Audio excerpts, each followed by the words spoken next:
hilabete gutxi falta direlako, ez hilabete barru baizik eta hilabete batzuk falta dira, Nafarroa oinez 2026 iristeko, eta giroa berotzen hasi da dagoeneko, ze horren adierazle da, Iruñeko Kondestable jauregian ikusgai dagoen Artea oinez 2026 erakusketa, urtero bezala, artea eta euskalgintza uztartzen dituen hitzorduaz ari gara. Leire Martínez, arratsaldeon.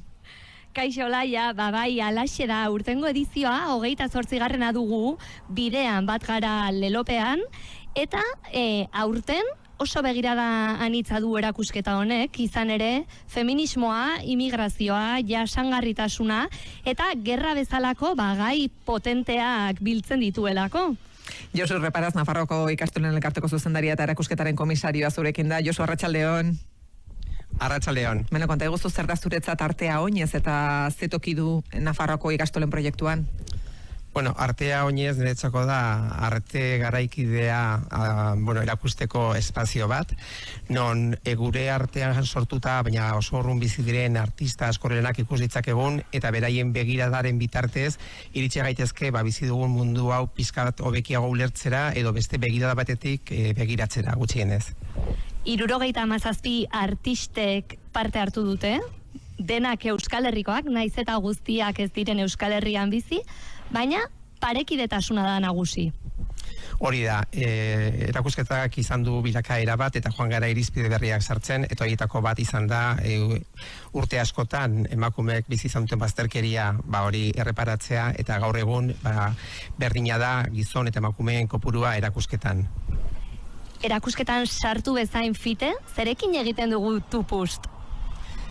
Esan dugu leloa dela bidean denok bat gara, eta bide horretan lehenengo topatzen dugun obra maleta zar batzuk dira. Zalobai Pinaren artelan bada, bere birraitonaren maleta zar batzuk berreskuratzen ditu, eta bertan idazten ditu serigrafiaz munduko hizkuntz gutxitu guztien izenak. Eta horren bitartez adierazten digu, eta horien artean euskera dago jakina, eta gusten digu maleta horietan dauden hitz hoiek, kultura hoiek biziz, gurekin eramanez, maleta hoiek gure bizitzan, bizitza izango dutela, eta maleta hoiek izten baditugu, hor geratuko direla isilik eta izkutuan, eta ez dutela deustarako balioko. Eta maleta hauek gainera daude kokatuta, euskarri batetan, Euskal Herri horrek gurpilak ditu, eta hori da, obra guztia da metafora bat, gonbidatzen gaituena bidaiatzera gure hurbileko hizkuntzetik, gure hurbileko kulturatik eta kulturetatik, eta hoiei bizia ematera, eta badauka ere kutsu politiko bat, esaten duelako ze gutxi lantzen diren eskola kurrikulunetan horrelako kontzeptuak. Ederra da beraz, erdi-erdian paratu duzuen horrelako simboloa. Zu, Josu, komisario lanak egin dituzu erakusketa hontan, besatzut ez dela aixe izanen aukeratzea, zerpatu, nori erran baietz, nori ez ez. Zu komisario gisa, hemen txukun dekoratuta ditugun pieza guztietatik, zein da zuretako bereziena? Oso zaila egiten zait hau erantzutea, esan edut, egon naizenean artelan hauek aukeratzen banan artistekin. Uste dut arteaz dakidan gehiena ikasi duela artisten gandik, ordan zaila egiten zait hau erantzutea. Egia da, aurten bi emakume omentzen ditugu, beraien artelanak dira uste dut emakumeen eskutatik sortutako lan oso ederrak, oso poetikoak, beraz asko gustatzen zaizkit, eta gero badago ere erakusketaren hori sarreran, obra bat grazia egiten didana, Jose Ramon bezalako artista batek eski pentsatu duen erakusketarako. Da bere eskulturaren zaugarriak ditu, ene bat eta o bat, bakoitza aritzezko zure gainean egindakoak, eta izenburua hori jarri dio, ez da no. Nafarro oinez da. Simbologia pollita, ez? Erakusketa honetan, baditugu hainbat formatutako piezak, ez? Baditugu argazkiak, eskulturak, margolanak. Bai, erakusketa hau anitza da, eta topatzen ditugun generoak ere oso ezberdinak dira. Aipatu dituzu, badira eskulturak, aurten inoiz baino gehiago, eskulturak dira gehien daudenak erakusketan, badira margoak, badira argazkiak, badira baita ere eskulto margoak, badira bideogintzako bilan, eta aurten lehenengo aldiz topatu dezakegu labur metrai bat, Nafar artista batena, Maili Barberrena, eta justo bera planteatzen digu hori ez, landa eremuan bizitzeak dituen hainbat kontraesan baita ere. Zer ematen dio arteak ikastolen mugimenduari? Eta alderantziz? Artea egon da oso presente ikastoletan hasieratik. Artista askok beraien lanak eman zituzten musutruk ikastoletan egiteko zozketak diru horrekin aurrera ginalizateko. Eta gero gure egitekoan hartuak beti izan du toki bat, ze artea da beste hizkuntza bat, hizkuntza hori iristen da oso modu zuzenean umeen unibertsora, eta lagundu digu gauza asko planteatzen beste begirada batetatik, eta orduan artea egon da oso presente, eta hain zuzen ere horregatik artea oinezak badu egitasmo hau modu egonkorrean direla urte asko, eta da artea oinez. Uste dugulako arteak ere konektatzen gaituela munduarekin beste begirada batetatik, eta badugula aukera ere euskal kulturan hain garrantzitsuak diren artista hauen lanak elkarrekin jarri, eta beraien elkarrizketatik ere beste begirada bat eta beste mundua ikusteko modu bat izateko. Hurbildu aldira ikastoletako gazteak erakusketa ikustera? Egon ziren lehenengo egunean, egia da, aste santua pasatu berria dela, eta tarte horretan ez dugula izan bizitarik, baina aurrerantzean baditut programatuta hainbat eta hainbat bizitak giratu. Erakusketa honek ere hori badu helburu, ez? Arte hau hurbiltzea gizarteari eta ikasleei modu berezi batetan. Hortarako prestatu ditugu divulgazio gira batzuk eta artelen bakoitza banan azaltzen dugu zein den arte horren klabea. Orduan, baditut hainbat eta hainbat bizitak giratu datozen egunetan. Zer uste duzu harrituko duela publikoa batez ere gehien bat erakusketa honetan? Zer deituko du harreta? Bueno, badago artelan bat Gasteizko artista batena, eta badakila hasieratik harreta ditu duela delako zenotafio bat, da Gasteizko gizon bat oso berezia hil zena, eta urte asko pasa ondoren erabaki zuen artista honek bere bizitza laburbiltzea artelan batetan.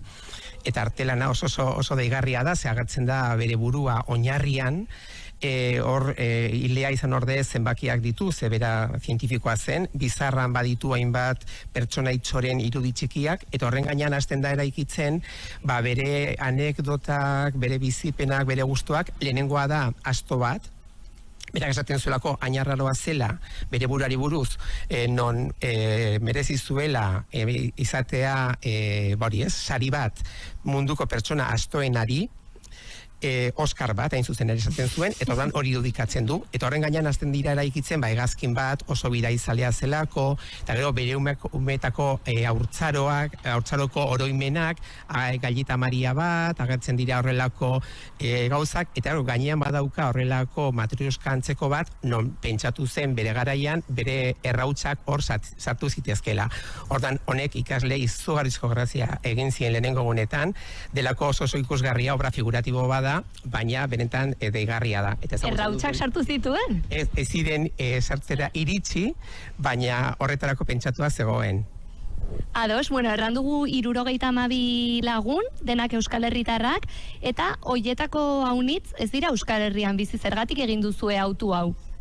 Autu honek badauka arrazoi hori, ez? Erakustetan dauden 29 artistek hartu zuten parte aurtengo arko edizioan, horregatik artista askok erakusketa hau deitzen dute Euskal Herriko arko txikia, eta uste dugu importantea dela kanpoan ditugun gure artista hauek ere hauen lana ezagutzea, eta iruditzen zaigu oso interesgarria beraien emaitza horiek jartzea hemen dauden artistekin elkarrizketa horretan ikusteko, ze bide daramaten, han daudenak, ben daudenak, eta zer egin daukan ere bizi diren espazio horrek. Orduan oso elkarrizketa interesgarria suertatzen da, lan guzti hauek elkarren ondoan jasten ditugunean.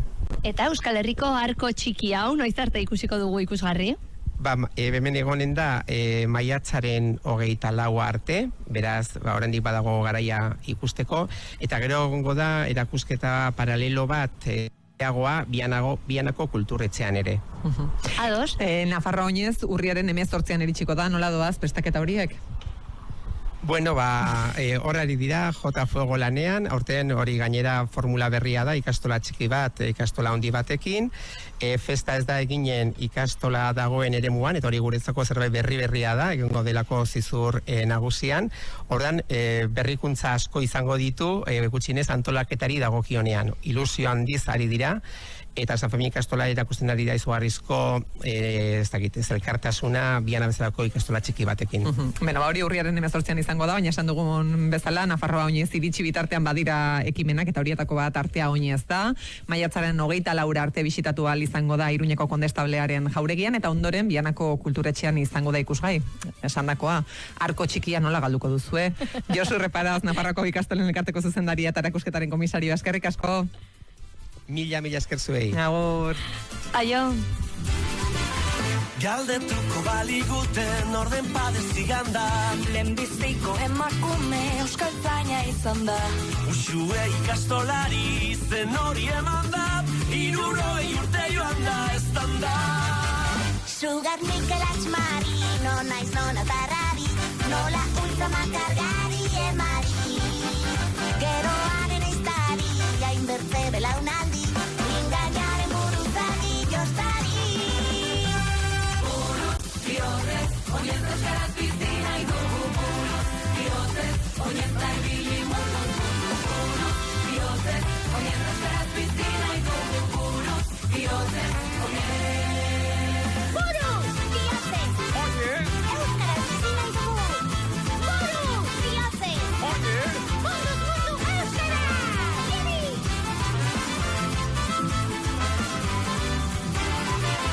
Nafarroan iribildu begiratu kezkaba. Jazoa geroratzea da gure bihozkada. Kantu kontu goiua mete euskara idaztara. Aukera zeik ez da abestara.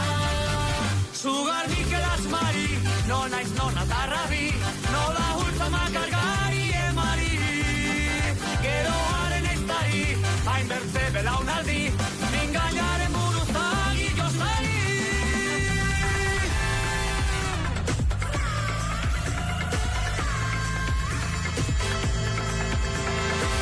Kate protesta garrasi, bihotza pentsatzen nahi du ikasi. Loratu bardea, loratu irati, buruak hizkuntza lastatzen daki. Munduz mundu ibili oinez egan, zure euskalkiak nahi duen eran. 25 urte ditu mendeak, euskara bizi segi du jendeak. Atarrabian, zure agian, oinak buruan da ibili munduan.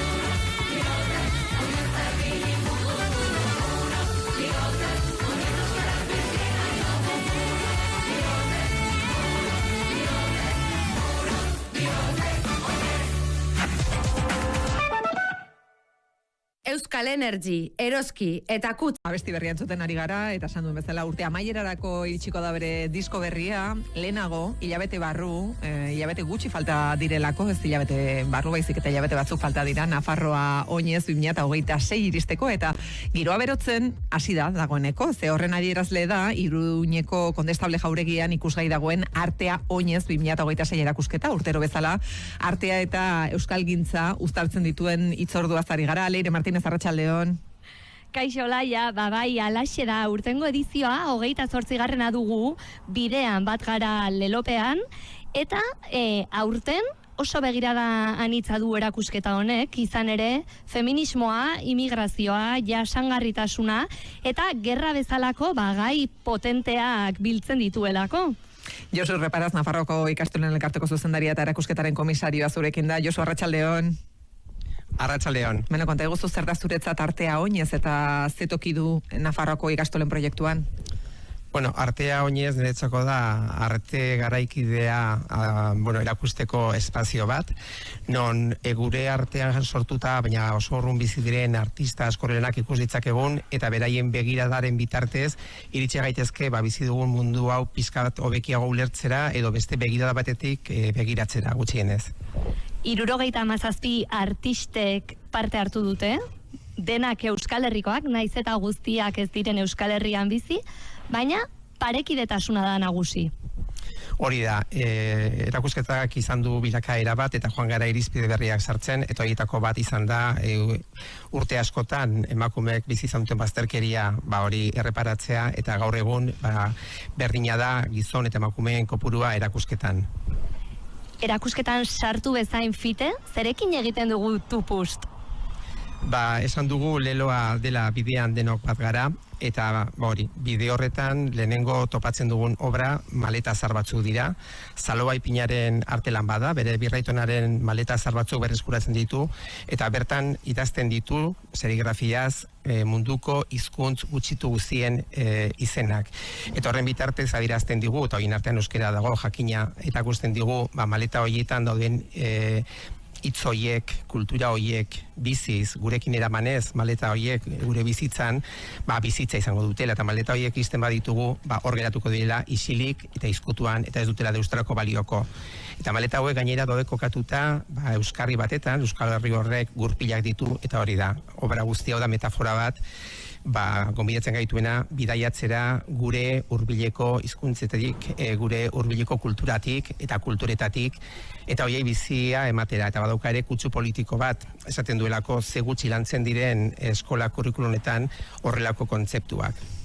Ederra da beraz, erdi-erdian paratu duzuen horrelako simboloa, zu Josu komisario lanak egin dituzu erakusketa hontan, besatzut ez dela aixe izanen aukeratzea, zerpatu, nori erran baietz, nori ez ez, zu komisario gisa, hemen txukun dekoratuta ditugun pieza guztietatik, zein da zuretako bereziena? Oso zaila egiten zait hau erantzutea, esan edut, egon naizenean artelan hauek aukeratzen banan artistekin, uste dut arteaz dakidan gehiena ikasi duela artisten gandik, ordan zaila egiten zait hau erantzutea. Egia da, aurten bi emakume omentzen ditugu, beraien artelanak dira uste dut emakumeen eskutatik sortutako lan oso ederrak, oso poetikoak, beraz asko gustatzen zaizkit, eta gero badago ere erakusketaren hori sarreran, obra bat grazia egiten didana, Jose Ramon bezalako artista batek eski pentsatu duen erakusketarako. Da bere eskulturaren ezaugarriak ditu, ene bat eta o bat, bakoitza aritzezko zure gainean egindakoak, eta izenburua jarri dio, ez da no. Nafarro oinez da. Ado, simbologia pollita, ez? Erakusketa honetan, baditugu hainbat formatutako piezak, ez? Baditugu argazkiak, eskulturak, margolanak. Bai, erakusketa hau anitza da, eta topatzen ditugun generoak ere oso ezberdinak dira. Aipatu dituzu, badira eskulturak, aurten inoiz baino gehiago, eskulturak dira gehien daudenak erakusketan, badira margoak, badira argazkiak, badira baita ere eskulto margoak, badira bideogintzako bilan, eta aurten lehenengo aldiz topatu dezakegu labur metrai bat, nafar artista batena, Maili Barberrena, eta justo bera planteatzen digu hori ez, landa eremuan bizitzeak dituen hainbat kontraesan baita ere. Zer ematen dio arteak ikastolen mugimenduari? Eta alderantziz? Artea egon da oso presente ikastoletan hasieratik artista askok beraien lanak eman zituzten musutruk ikastoletan egiteko zozketak diru horrekin aurrera ginal izateko. Eta gero gure egitekoan hartuak beti izan du toki bat, ze artea da beste hizkuntza bat, hizkuntza hori iristen da oso modu zuzenean umeen unibertsora, eta lagundu digu gauza asko planteatzen beste begirada batetatik, eta orduan artea egonda oso presente, eta hain zuzen ere horregatik artea oinezak badu egitasmo hau modu egonkorrean direla urte asko, eta da artea oinez. Uste dugulako arteak ere konektatzen gaituela munduarekin beste begirada batetatik, eta badugula aukera ere euskal kulturan hain garrantzitsuak diren artista hauen lanak elkarrekin jarri, eta beraien elkarrizketatik ere beste begirada bat eta beste mundua ikusteko modu bat izateko. Hurbildu aldira ikastoletako gazteak erakusketa ikustera? Egon ziren lehenengo egunean, egia da aste santua pasatu berria dela eta tarte horretan ez dugula izan bizitarik, baina aurrerantzean baditut programatuta hainbat eta hainbat bizitak giratu. Erakusketa honek ere hori badu helburu, ez? Arte hau hurbiltzea gizarteari eta ikaslei modu berezi batetan. Hortarako prestatu ditugu divulgazio gira batzuk, eta artelen bakoitza banan azaltzen dugu zein den arte horren klabea. Orduan, baditut hainbat eta hainbat bizitak giratu datozen egunetan. Zer uste duzu harrituko duela publikoa batez ere gehien bat erakusketa honetan? Zer deituko du harreta? Bueno, badago artelan bat Gasteizko artista batena, eta badaki ja hasiera-hasieratik harreta ditu duela, delako zenotafio bat, da Gasteizko gizon bat oso berezia hil zena, eta urte asko pasa ondoren erabaki zuen artista honek bere bizitza laburbiltzea artelan batetan. Eta artelana oso deigarria da, ze agertzen da bere burua oinarrian, hilea izan ordez zenbakiak ditu, ze bera zientifikoa zen, bizarran baditu hainbat pertsona itxoren irudi txikiak, eta horren gainean hasten da eraikitzen bere anekdotak, bere bizipenak, bere gustuak. Lehenengoa da asto bat, berak esaten zuelako ainarraroa zela bere burari buruz, non merezi zuela izatea sari bat munduko pertsona astoenari, Oscar bat, hain zuzen ere esaten zuen, eta ordan hori irudikatzen du, eta horren gainean hasten dira eraikitzen hegazkin bat oso biraizalea zelako, eta gero bere umetako haurtzaroko oroimenak, Gallita Maria bat, agertzen dira horrelako gauzak, eta gainean badauka horrelako matrioska antzeko bat, non pentsatu zen bere garaian, bere errautsak hor sartu zitezkela. Ordan honek ikasle izugarrizko grazia egin zien lehenengo gunetan, delako oso ikusgarria obra figuratibo bada, baina benetan deigarria da. Errautsak sartu zituen? Ez ziren sartzera iritsi, baina horretarako pentsatua zegoen. Ados, errandugu 72 lagun, denak Euskal Herritarrak, eta hoietako haunitz ez dira Euskal Herrian bizi, zergatik egin duzue autu hau?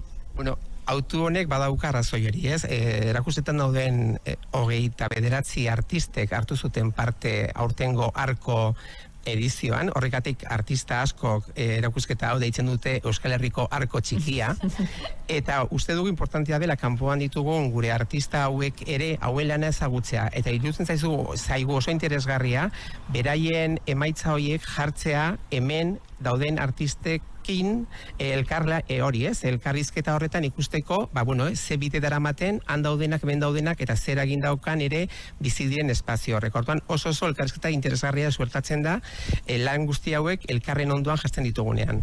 Eta Euskal Herriko arko txiki hau, noiz arte ikusiko dugu ikusgarri? Hemen egonen da maiatzaren 24 arte, beraz, oraindik badago garaia ikusteko, eta gero egongo da erakusketa paralelo bat Bianako kulturretxean ere. Ados? Nafarroa Oinez urriaren 18an iritsiko da, nola doaz prestaketa horiek? Horari dira, J Fuego lanean, aurten hori gainera formula berria da, ikastola txiki bat, ikastola handi batekin, festa ez da eginen ikastola dagoen eremuan, eta hori guretzako zerbait berria da, egingo delako zizur nagusian, ordan berrikuntza asko izango ditu, gutxinez antolaketari dagokionean, ilusio handiz ari dira, eta San Fermin ikastola erakusten ari da izugarrizko elkartasuna Biana bezalako ikastola txiki batekin. Hori urriaren 18an izango izango da, baina esan dugun bezala, Nafarroa oinez iritsi bitartean badira ekimenak, eta horietako bat artea oinez da. Maiatzaren 24 arte bisitatu ahal izango da Iruñeko Kondestablearen jauregian, eta ondoren Bianako kulturetxean izango da ikusgai. Esandakoa, arko txikia nola galduko duzue. Josu Reparaz, Nafarroako ikastolen elkarteko zuzendaria eta erakusketaren komisario, eskerrik asko. Mila esker zuei. Agur. Aio. Galdetuko baliguten orden padezigan da. Lehenbiziko emakume euskaltzaina izan da. Usue ikastolari izen hori eman da. 60 urte joan da estan da.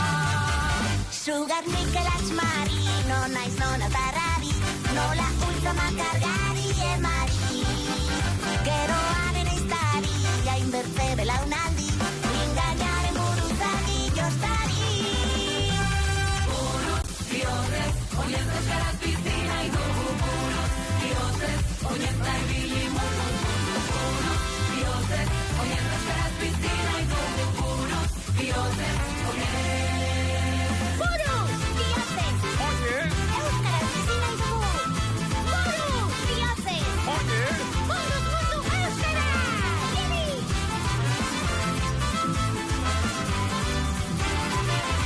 Nafarroan iribildu begiratu kezkaba. Jazoa geroratzea da gure bihozkada. Kantu kontu goioa mete euskara idaztara. Aukeratzeik eta abestara. Sugar Mikel Asmari, no naiz nona tarrabi. Nola hultza makargari emari. Geroaren eiztari, hain bertze belaunaldi.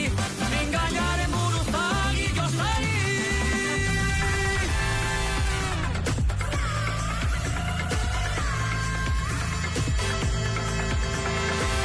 Kate protesta garrasi, bihotzak pentsatzen nahi du ikasi. Loratu bardea, loratu irati, buruak hizkuntzan astatzen daki. Munduz mundu ibili oinez egan, zure euskalkiak nahi duen eran. 25 urte ditu mendeak, euskara bizi segitu jendeak. Atarraldian, zure agian, oinak buruan da ibili munduak.